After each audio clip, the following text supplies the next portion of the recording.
ఇవాళ మంత్రి గారు చెప్పినటువంటి సమాధానం చూస్తే సార్ ఈ సభలో కూర్చున్నందుకు సిగ్గుపడతా ఉన్నా సార్. ఈ లెక్కలు చూసిన తర్వాత ఒక బలహీన వర్గాల సెక్షన్ నుంచి ఈ సభకు వచ్చినటువంటి నేను ఈ లెక్కలు చూసిన తర్వాత కొద్దిగా సిగ్గు అనిపిస్తుంది సార్ వాస్తవానికి. దాంతోపాటు ఇంకా ఇది నా సభనేనా, అసలు నా ప్రజలకు సంబంధించిన సభనేనా కాదా అనేటువంటిది అనిపిస్తూ ఉంది sir. I mean government sir.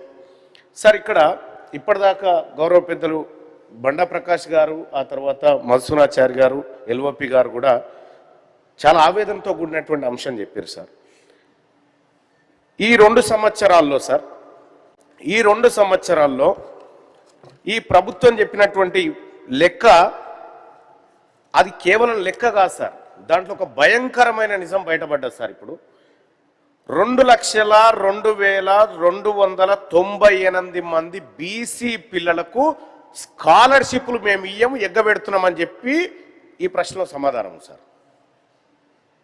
2,02,298 మంది బీసీ విద్యార్థులకు మేము స్కాలర్షిప్ ఎగ్గబెట్టినామని చెప్పి ఈ ప్రభుత్వం చెప్పింది సార్. ఈ ప్రభుత్వం చేసిన కథ. దానికి ఎట్లా అంటే sir, 2024 socio economic outlook page number 98లో 2,44,766 మంది బీసీ విద్యార్థులకు స్కాలర్షిప్లు ఇచ్చినామని చెప్పారు సార్. నిన్నిచ్చినటువంటి దాంట్లో సార్ బడ్జెట్ దాంట్లో 2026 socio economic outlook page number 254లో సార్ 42,468 మందికి స్కాలర్షిప్లు ఇచ్చినామని చెప్పారు సార్. ఒక్క 1 ఇయర్లో 2,02,298 మంది విద్యార్థులకు స్కాలర్షిప్లు ఎగబెట్టినాం మేము అని చెప్పి గౌరవ మంత్రి గారి సమాధానం ద్వారా బయటపడ్డది సార్. సార్ ఇక్కడ బీసీలు అంటే సార్ మరి ఎందుకో ఈ ప్రభుత్వాలకు నాట్ ఓన్లీ ఈ గవర్నమెంటే కాదు సార్, ఈ ఒక్క గవర్నమెంట్ కథ కాదు సార్. ఇవాళ బండా ప్రకాష్ గారు డిమాండ్ చేసినా, ఇక్కడ ఉన్నటువంటి బీసీ సభ్యులం అందరం డిమాండ్ చేసినా ఒక సాహేతుకమైనటువంటి కారణంతో డిమాండ్ చేస్తాం, సాహేతుకమైనటువంటి ఒక ప్రశ్న ద్వారా చెప్తా ఉన్నాం సార్.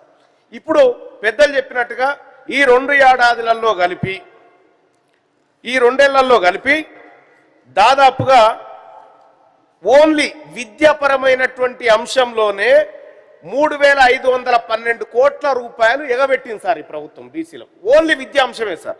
స్కాలర్షిప్ల విషయం సార్, పిల్లలు చదువుకునేటువంటి స్కాలర్షిప్ల విషయంలో పోస్ట్ మెట్రిక్ స్కాలర్షిప్లో సార్ 782 కోట్లు ఎగబెట్టింది ఈ 2 ఏళ్లలో. బీసీ స్కాలర్షిప్ల విషయంలో సార్ మీరు సప్లిమెంటరీ సార్ నేను ఉపన్యాసాలు ఇవ్వాలనుకుంటే సార్ క్వశ్చన్ అడుగుతున్నా సార్. నా క్వశ్చన్ దీంట్లో ఉంది సార్. నేను ఇది కాకుండా వేరే అంశం మాట్లాడను సార్. నేను కేవలం ఇక్కడికే వస్తాను సార్. దయచేసి మీరు పెద్ద మనసు చేసుకొని బలహీన వర్గాల గురించి ఒక అవకాశం ఏంటి సార్. సార్ ఇక్కడ 2014-15లో సార్ మాకు ఎందుకు కావాలి, ఈ ప్రభుత్వం ఎందుకు చేయాలి, మా డిమాండ్ను కూడా తమరి ద్వారా పెడతాం సార్. 2014-15లో సార్ తెలంగాణ రాష్ట్రం వచ్చిన తర్వాత 1,316 కోట్లకు పెట్టిరు సార్ మాకు.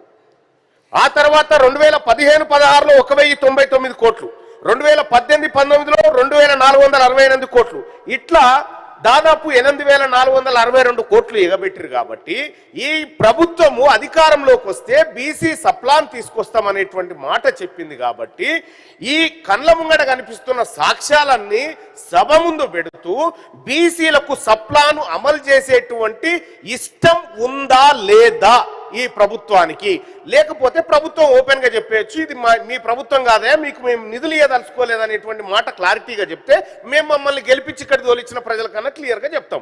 అయ్యా వాళ్ళు ఇయ్యరట్నయ్యా, ఇవ్వడానికి సిద్ధంగా లేరనేటువంటి మాటలను చెప్తాం సార్. ఇక్కడ కళ్యాణ లక్ష్మి పైసలు సార్, పెళ్లి చేసుకునేటువంటి కళ్యాణ లక్ష్మి, ఈ తులం బంగారం దేవుడేరుగా ఉన్న పైసలు ఖర్చు పెట్టలేదు సార్.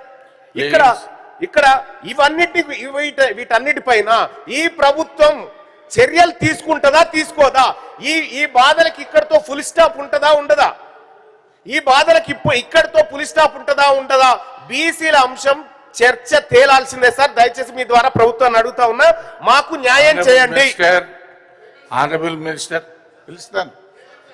పిలుస్తా అంటున్నా అధ్యక్ష ఇన్ని సమాధానాలు ఎట్లా చెప్తాడు ఒకసారి ఆయన చెప్పిన తర్వాత మళ్ళీ మీకు టైం ఇస్తా.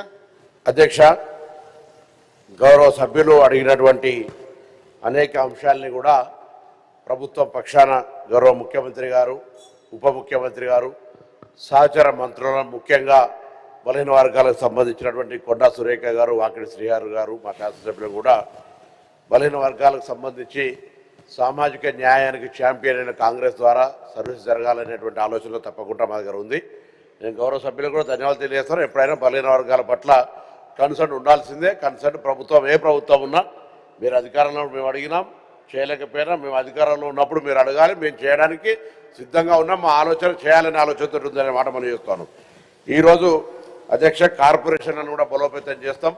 తప్పకుండా వారికి సంబంధించి కార్పొరేషన్ వైజ్గా ఇదే సభ ముందు త్వరలో ఉంచి మీ ద్వారా గౌరవ సభ్యులందరికీ రాబోయే కాలంలో బలహీన వర్గాలకు సంబంధించి చేసేటువంటి కార్యక్రమాలు వివరించే విధంగా చర్యలు తీసుకుంటాం. అదేవిధంగా గౌరవ సభ్యులు అడిగినట్టుగా కళ్యాణ లక్ష్మి, నేను సభ గౌరవ శాసనసభ్యులు, శాసనమండలి సభ్యులు ఎక్కడైనా ఇయ్యాలంటి వరకు సింగిల్ కేసు పెండింగ్ ఉన్నా అప్లికేషన్ రాకపోతే ఏం చేయాలి అధ్యక్ష, గ్రీన్ ఛానల్ ద్వారా పేమెంట్ క్లియర్గా ఇస్తా ఉన్నాం. ఎక్కడ కళ్యాణ లక్ష్మికి ఒక్క నిమిషం కూడా స్టాపింగ్ లేకుండా ప్రపోజల్స్ రాగానే వెంటనే వాటికి సంబంధించిన పేమెంట్ క్లియర్ చేస్తున్నాం అధ్యక్ష. అదే ఎక్కడైనా పెండింగ్ ఉంటే దయచేసి ఎక్కడైనా పెండింగ్ ఉంటే మీకు ఏమనండి, నేను దాన్ని పరిశీలన చేసే బాధ్యత రాదు. ప్రభుత్వ పక్షాన అష్యూరెన్స్ మీకు ఇస్తా ఉన్నాం. అదేవిధంగా అధ్యక్ష ఈరోజు క్యాబినెట్కు సంబంధించినటువంటి నిన్న ఆ సమగ్ర కుటుంబ సర్వేకు సంబంధించినటువంటి అంశం డిస్కషన్ చేసినాం. దాన్ని గతంలో ఏర్పాటు చేసినటువంటి సబ్ కమిటీని తప్పకుండా దాన్ని పరిశీలన చేసి గౌరవ సభ్యులు ఆందోళన చెందాల్సిన అవసరం లేదు. బరాబరుగా గౌరవ ముఖ్యమంత్రి గారు నిన్న కూడా మళ్ళీ ఖచ్చితంగా చెప్పినారు. ఒకసారి సబ్ కమిటీ సభ్యులు కూడా నేను సబ్ కమిటీ దాన్ని ఒకసారి రివ్యూ చేసి సభ ముందు ఉంచుతాం. దానికి అనుగుణంగా సభ ముందు ఊరికే నివేదించడమే కాదు, ప్రభుత్వం తరఫున బలహీన వర్గాల అభివృద్ధికి ఏం చర్యలు తీసుకోవాలనేటువంటి ఒక నిర్దిష్టమైన ఆలోచన ఉంది. ఆ విధంగా సరి అయినటువంటి ఏమైనా ప్రపోజల్స్ ఉంటే కూడా ఇవ్వండి. బలహీన వర్గాల బిడ్డగా తప్పకుండా బలహీన వర్గాలకు న్యాయం చేయడానికి కాంగ్రెస్ పార్టీ మరొకసారి చెప్తాను, సామాజిక న్యాయానికి కట్టుబడి ఉండేటువంటి పార్టీ సభ్యుడిగా బరాబరుగా కార్యక్రమం తీసుకుంటామనే మాట మనం చేస్తాను. అదేవిధంగా ఆత్మగౌరవ భవనాలని మొదటి సంవత్సరం కూడా చెప్పిన అందరూ కూడా సంఘ భవనాలకు సంబంధించిన సభ్యులు వచ్చినారు. అధ్యక్ష ఆ స్థలాలు కేటాయించినారు కానీ ఊరికే కాగితాల మీద జీవులు ఇచ్చినా ఎక్కడ కూడా నిధులు కేటాయించలే. తప్పకుండా ఈ ఆర్థిక సంవత్సరంలో ఆత్మగౌరవ భవనాలకు స్థలాలు ఇచ్చినన్నిటికి కూడా నిధులు కేటాయించి ఆ భవనాల నిర్మాణానికి కూడా 100%గా సభ ముందు నేను ఈ మాట గౌరవ సభ్యులందరూ కూడా తెలియజేస్తాను అధ్యక్ష. అదేవిధంగా విదేశీ స్కాలర్షిప్లు సంవత్సరానికి 300 ఉండే, 2 సీజన్లకు కలిపి 300 ఉంటే వాటిని అందరం కూడా కలిసి 700కు పెంచుకున్నాం. ఇంకా వాటిని పెంచే విధంగా చర్య మీ కార్యక్రమం రూపొందిస్తాను అనేటువంటి మాట మనం చెప్తాను. అదేవిధంగా పెండింగ్ బకాయిలు ఉండే అధ్యక్ష 300 నేను మహాత్మా జ్యోతిబా పూలేకి సంబంధించినటువంటి విద్యా సంస్థలకు చూస్తాను. 327 ఇన్స్టిట్యూట్స్ ఉంటే 26 మాత్రమే సొంత భవనాలు అధ్యక్ష. కిరాయిలు బకాయి ఉంటే నేను మంత్రి అయిన తర్వాత దసరా సెలవుల తర్వాత వాటిని ఓపెన్ చేయడానికి కూడా తాళాలు వేసుకుంటే నేను చెప్పిన జాగ్రత్త అని చెప్పి మళ్ళీ వాటిని ఓపెన్ చేసి పేమెంట్ కట్టినటువంటి పరిస్థితి అధ్యక్ష. ఇలా మా కమిట్మెంట్ ఉంది. రైట్ జాప్యం జరుగుతున్నట్టు గతం చేసినటువంటి అప్పుల కారణంగా ఇంకా నిధులు కేటాయించాల్సిన అవసరం లేదు. మేము కూడా మా పార్టీలో గొంతులకు బరాబరుగా పార్టీలో ప్రజాస్వామ్యం ఉంది. మా ప్రభుత్వంలో బలహీన వర్గాలకు న్యాయం చేయాలని అడుగుతా ఉన్నాం. బరాబరుగా చేసి చూపిస్తామనేటువంటి మాట మనం చేస్తా ఉన్నా. అదేవిధంగా ఈరోజు ఎక్కడైనా నేను మళ్ళీ కూడా కోరుతా ఉన్నా, ఈ ప్రభుత్వం బలహీన వర్గాలకు కామారెడ్డి డిక్లరేషన్ కావచ్చు, సబ్ ప్లాన్ కూడా ప్లాన్ చేస్తా ఉన్నాం. దాంతో పాటుగా కులాల కార్పొరేషన్లను నిధులిస్తాం. ఆత్మగౌరవ భవనాలు కట్టించడం కాకుండా విదేశీ స్కాలర్షిప్లకు సంబంధించినటువంటి నెంబరింగ్ వచ్చినాం. ఇంకా గౌరవ సభ్యులు నిజమైనటువంటి చిత్తశుద్ధితోటి బలహీన వర్గాలకు సంబంధించిన సంక్షేమం మీద ఎటువంటి లిఖితపూర్వకంగా కానీ సభ ద్వారా కానీ ఏమి